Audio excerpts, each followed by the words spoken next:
Hey guys, Michelle Fawcett, the Dreaming Dilettante here, and I am starting off with a little intro to my Filofax Friday video. This is kind of my first, not Filofax video or anything like that, but my first delving into this whole plan I have of trying to do more of a regimented uploading schedule for, regimented, that sounds horrible, doesn't it? More of a, does not sound fun, but more of a regular, more predictable. No, that's even worse.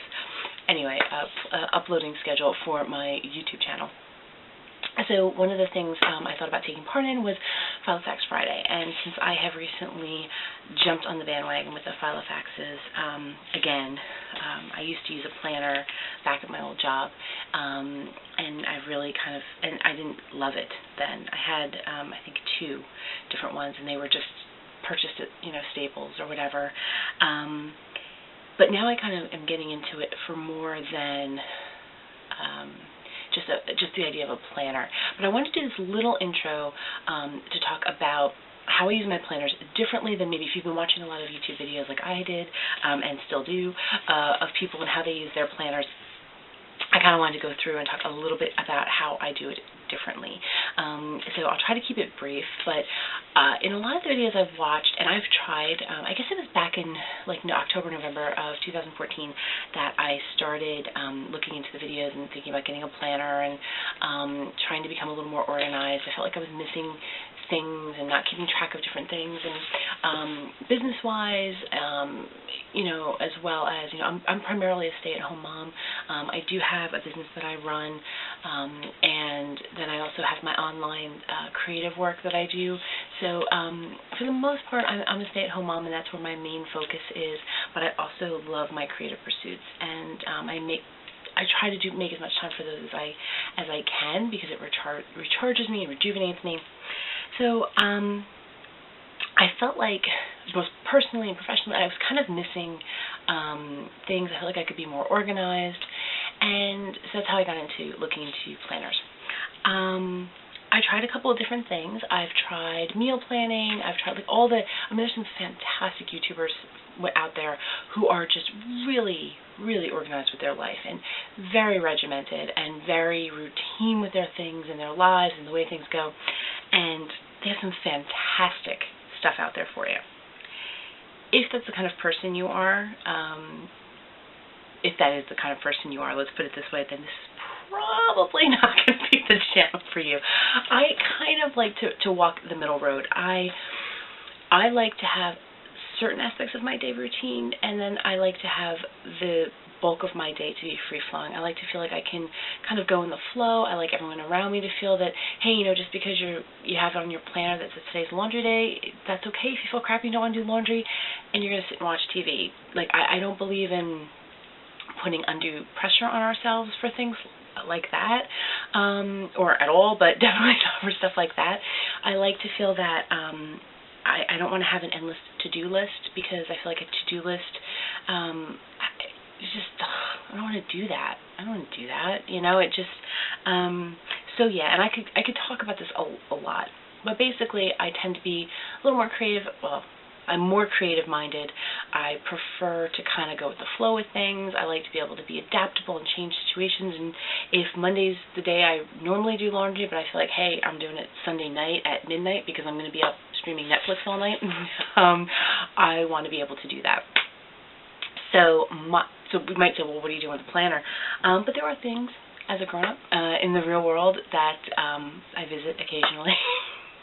No, seriously, but there are things that you just keep track of, and there's dates that you need to know, and tasks that have to be completed at a certain time or a certain day. So I am currently using my personal size Filofax Staffiano in raspberry, I believe. I love it. I love the size of it. As you see, I made myself a little cute planner charm. I've done a lot of the stuff that you guys have probably seen in videos, and I use it a little differently. For one, I try not to think of it as a planner, and I have called it I do daily creative podcasts, and if you're interested, they're free. I'll pop a link below where you can sign up to get those. They're starting back up this month, so I'm hoping to start them back up on Monday for April. I'll look at my planner and let you know what the date is. Monday is April 6th. I plan on starting those back up. But the whole kind of concept of using the planner in a very traditional way didn't appeal to me. So in my podcast, I was talking about them and referring to it more as a manifestor for me. This is a place where I get to make it all pretty, and the making of it pretty isn't so that other people look at it and go, ooh, what a pretty planner. It's so that I look at it and say, oh, you're something that I want to work with.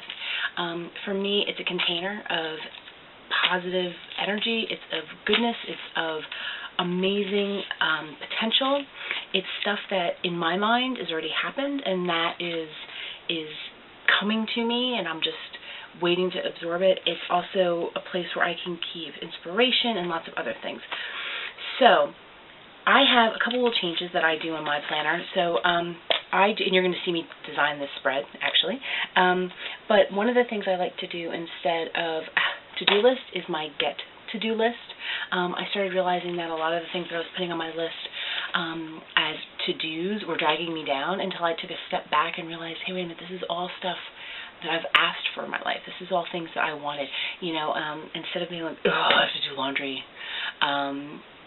I get to do laundry because this is something that I've wanted. I wanted to have my own home with my family, and this is the life that I wanted to build. And the fact that I get to have laundry to do because we have a home and I have my children and my husband, and this is something that and don't get me wrong, I'm not normally like, laundry, that's not my but it was just more of kind of shifting my perspective around instead of being so looking at it as work, as homework, as things that have to be done and you have to be disciplined, because I don't resonate with any of that language, any of that discipline. This is how you're supposed to do things, this is how you behave, and this is what you're supposed to do in response to.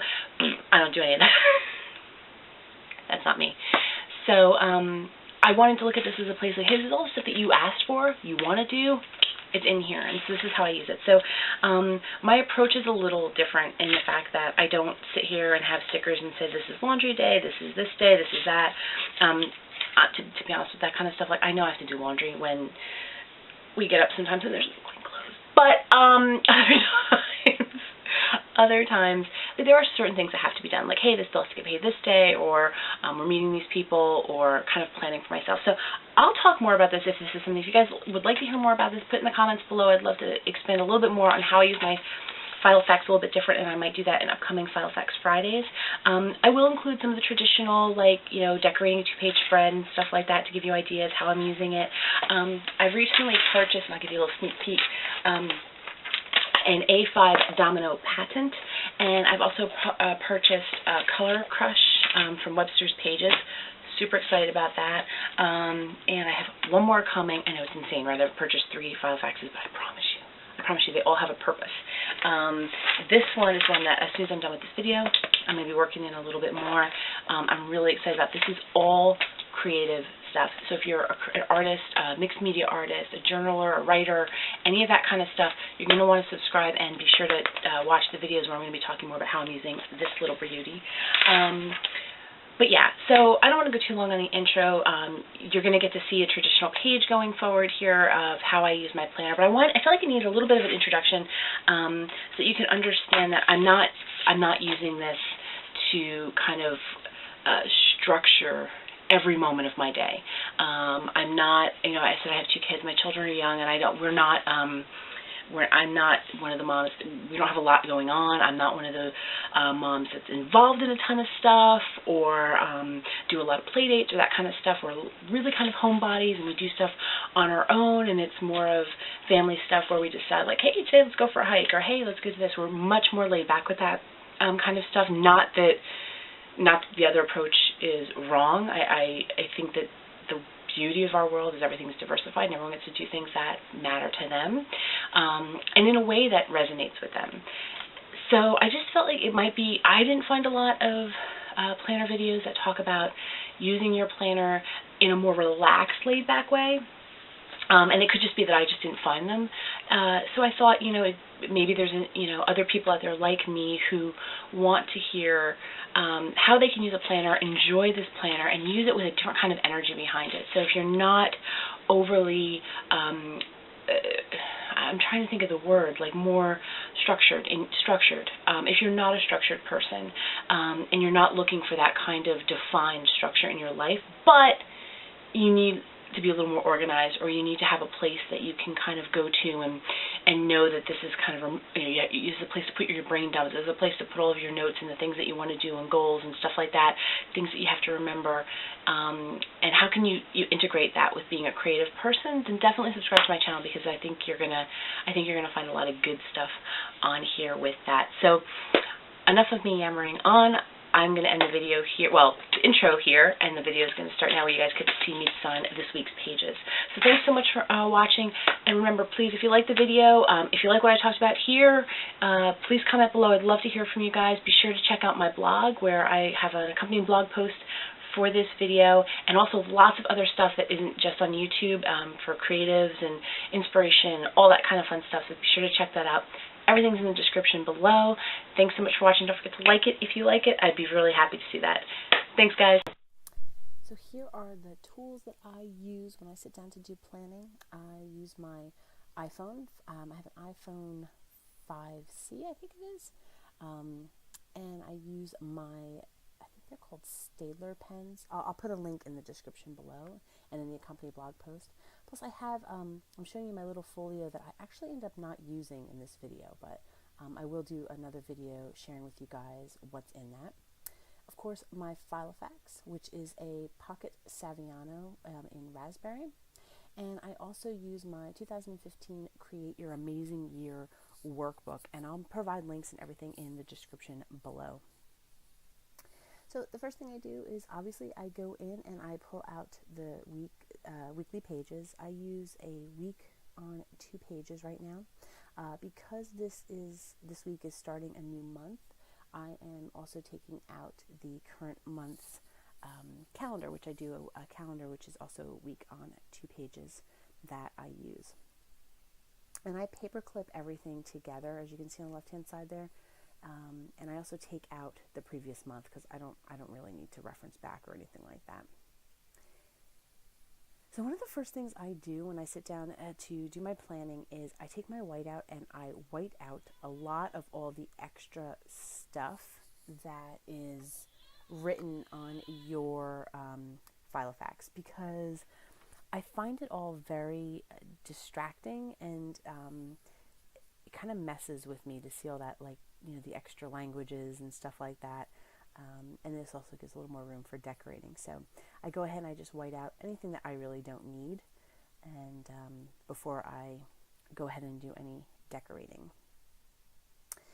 Next thing I do is I pull out my sticker drawer. I have a little drawer full of stickers, and I do the same process that I pretty much do with my Smashbooking. I just kind of go through and pull out anything that looks interesting, that looks like calls to me, that feels inspiring, and I might want to use for the particular project. I pulled out some washi tape that I thought felt, because this is Easter week, I went with some washi that felt like it had a spring Easter kind of theme to it. And I'm just checking them out and deciding what I think I'm going to use. And I usually start off with washi, and I do it differently each time. Sometimes I use a lot of it, sometimes I just do one strip down the middle. It just kind of depends on the washi, my mood, and the week.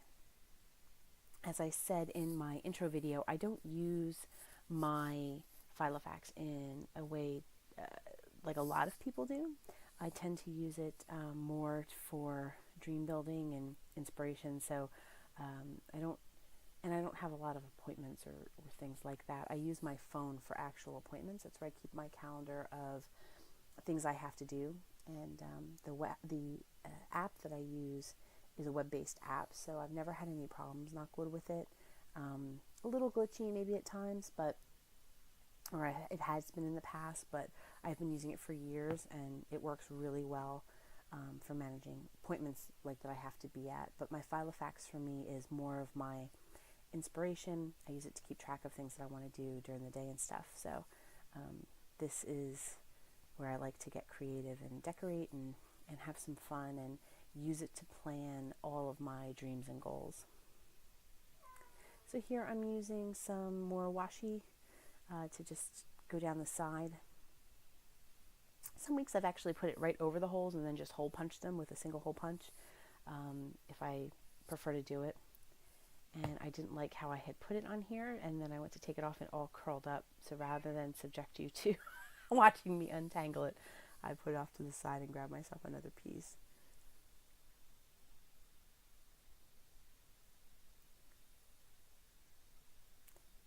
And at the moment, I have to be honest, I really don't have any plan. I just kind of go through and look at stuff and decide if I like it, if I want to use it on the page. These are some stickers I received in a subscription box, so I went ahead and decided to use those. I tend to rip stickers when I peel them off their page. It's just a gift I have. It doesn't matter how well they're designed. If I'm taking it off the page, I'm going to rip it, or I'm going to pull off some of the extra with it. But I'm not overly fussy, so it doesn't really matter. I usually just put them down and lay them over, lay the ripped part together well enough, match it up like a puzzle, and you can't even tell. So I'm just going through at this point. These are sticker packs. If you've been to Michael's, you've probably seen them. These are the dollar packs that they have for pretty much every holiday and season. They had them for St. Patty's Day. They've had them for Easter, for Valentine's Day, I've seen this year. I don't know if they're new. I'm sure they're not. This is me about to rip the bunny. There we go. I've noticed them this year, but it could just be that I'm looking for this stuff more, so I've just noticed them this year more than I have in past trips to the store. And there's a little extra piece that I pull off.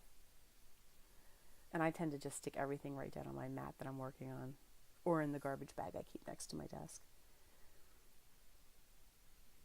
As I said, I have a couple of these little Easter books that I go through, and these are also great for swaps or pen paling. I love these books because you can always cut off some stickers, or you can send a whole page. But it's nice to cut off they're almost in rows, most of them, and you can cut off a part of the row or a couple of different pages and send them to pen pals, and they're great for swaps, and they're really cute stickers. So, and for the price, they're just well worth it. Just adding some flowers. I love the colors of Easter and springtime, just the pastels, and for me this was a really fun page to decorate. And the decorating for me is kind of a way of putting my intention really on the page and starting off my week with, it's not just about the page looking pretty, although that's a definite help. It really helps put me in the right frame of mind, and I feel like I'm kind of setting the intention that I really want to work, and I'm creating the pages, so I'm also creating space for my goals to happen. So that's one of the things that I love about it. And it's also my time. Normally I make these on Sunday after the kids have gone to bed and my husband and I are watching TV. I usually have a TV tray in the living room, and I just sit and work on creating these pages. But for the purposes of this video, I did it upstairs on Sunday. And these were little, you can't really see too well in the video, these are just little flowers that came through, and I just randomly stuck them all over. And I think there's a couple Easter eggs.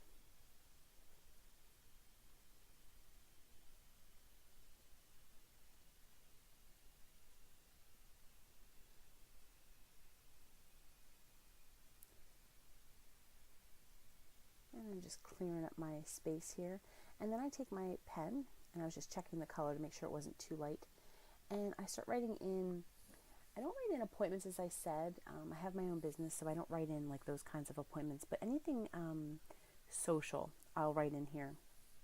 So I can kind of at a quick glance see if it's a busy week for social things. My work schedule is pretty much the same Monday through Friday, so I know what that is when I do things like that for clients. So that I don't really need to keep track of in here. But for social things, I like to have them on here. I'm extremely introverted, and I definitely need time at home to recoup. So having social things listed on here is handy to see whether I'm overbooking myself. Oh, and tea. Tea is another very important tool, or coffee, or whatever your beverage of choice is. So this is the 2015, and I'm sorry, it's the Create Your Shining Year. I said the workbook name wrong before. And I'm showing you, but it's off camera. It's my list that I created of 100 things that I want to do this year. Now, the workbook the suggestion is to go through and sit down and revisit your workbook once a month, which I do. I revisit the whole workbook more intensely, but I've started each week going through my 100 things page, and like there you saw me update because I had scheduled one of the things that I wanted to do on here. And what I do is I've been going through and finding something on the list that I feel I can do one thing towards it this week. So one of the things that was on there is I need to complete my novel, complete editing my novel. So I wrote that down on there as something that I can work on this week. I can absolutely work on editing my novel this week. Other little things I think that I put on here were there were some home projects that we wanted to do, so I absolutely can upload and do those things. So those are all things that I'll put on there. I try not to clutter it up too much so that it's overwhelming, but I just put them on days as a general guideline, but it's really more of like a to-do list kind of thing without the actual to-do list. And one of the biggest changes I've made is instead of a to-do list, I have a get to-do list, and that's what I'm working on over there. So these are more task-oriented things that I write down on the little post-it notes, and then they get put in a separate section in my journal or my Filofax.